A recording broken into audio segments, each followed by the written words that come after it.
NISM research analyst series के chapter 2 का आज हम सेकेंड पार्ट देखने जा रहे हैं। सबसे पहले रिवाइज कर लेते हैं। फर्स्ट पार्ट में हमने क्या क्या देखा था। तो हमने देखा था ओवरव्यू ऑफ सिक्योरिटीज मार्केट, जिसके अंदर हमने सिक्योरिटीज मार्केट को समझा था। Securities market are financial instrument, securities are financial equipments. फिर हमने देखा था कि ये क्या काम करती हैं, सिक्योरिटीज किस तरीके की हैं और उनके कौन कौन से पार्टिसिपेंट्स हैं। सेकेंड पार्ट उसमें हम देखने वाले हैं टाइप्स ऑफ सिक्योरिटीज।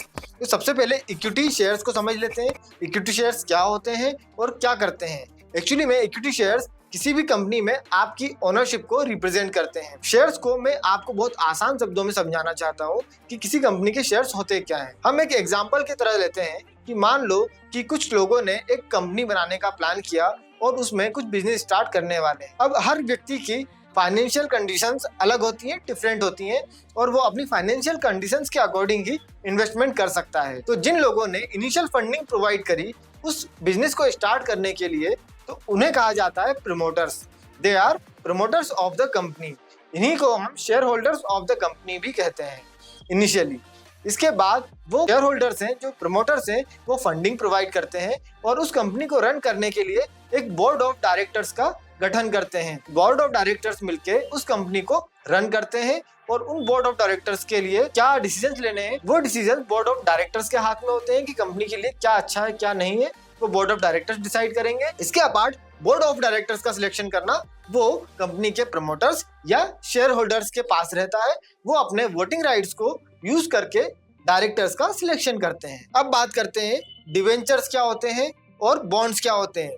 जनरली ये लॉन्ग टर्म में इन्वेस्टमेंट करने के लिए डेट इंस्ट्रूमेंट्स होते हैं, जहां पे लोग इसे फिक्स इनकम के रूप में भी देखते हैं। जनरली बॉन्ड्स और डिवेंचर एक लॉन्ग टर्म प्रोसेस है। अगर कोई भी व्यक्ति लॉन्ग टर्म के लिए इन्वेस्टमेंट करना चाह रहा है, बॉन्ड्स और डिवेंचर्स एक सेफर इन्वेस्टमेंट का ऑप्शन उसके लिए हो सकता है। थर्ड आता है mutual funds. Mutual fund investments क्या होते हैं, इनको समझ लेते हैं। जनरली म्यूचुअल फंड्स इक्विटी और डेट में ही इन्वेस्टमेंट करते हैं। म्यूचुअल फंड्स जनरली 3 टाइप के होते हैं। First is equity, second is debt और third is hybrid mutual funds. Hybrid mutual fund generally equity और डेट का कॉम्बिनेशन होता है, जिसमें इक्विटी और डेट दोनों पार्ट कंबाइनली मर्ज होते हैं। जनरली म्यूचुअल फंड एक ऐसा पार्ट होता है जिसमें एक फंड मैनेजर होता है जो एएमसी के अंदर उस फंड को मैनेज कर रहा होता है और वो फंड रेगुलेटेड होता है सेबी और एमफी के थ्रू। अब ये जो फंड मैनेज करने की कंडीशन होती है, इसके लिए जितने भी इन्वेस्टर्स हैं वो म्यूचुअली फंड मैनेजर के पास एक बास्केट में अपना फंड डिपॉजिट करते हैं और उस फंड को म्यूचुअल फंड का जो फंड मैनेजर है वो डिसाइड करता है कि मुझे इस फंड को कहाँ इन्वेस्ट करना है, कौन कौन से शेयर्स में या इक्विटी या डेट में इन्वेस्टमेंट करना है। जिस तरीके का वो म्यूचुअल फंड होगा उस तरीके से वो अपने फंड को मैनेज करेगा और डिस्ट्रीब्यूशन के साथ उसमें अलग अलग इक्विटी या डेट में अपने फंड को डिस्ट्रीब्यूट करेगा। Third is exchange traded funds, ETFs। ऐसे फंड्स जिस तरीके से मैंने अभी आपको म्यूचुअल फंड्स बताया, उसी तरीके से एक्सचेंज ट्रेडेड फंड्स भी होते हैं।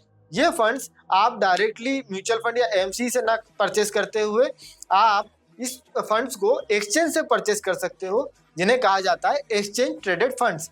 यहाँ पे जब आप म्यूचुअल फंड में इन्वेस्टमेंट करते हैं तो आपको यूनिट्स मिलती हैं, इसी तरीके से आपको एक्सचेंज ट्रेडेड फंड्स में भी यूनिट्स मिलती हैं। इसके बाद आता है हाइब्रिड्स क्या होता है। जिस तरीके से मैंने बताया आपको कि हाइब्रिड्स प्रेफरेंस और कन्वर्टेबल बॉन्ड्स होते हैं। हमारा लास्ट पॉइंट है कमोडिटीज। कमोडिटीज मींस ऐसे फिजिकल असेट्स जिनको हम देख, छू या महसूस कर सकते हैं। मींस कमोडिटीज वो फिजिकल असेट्स हैं जो ट्रेडेबल हों, साथ में इनकी कुछ प्रॉपर्टीज हों, जैसे gold, silver, aluminium, zinc, lead, copper.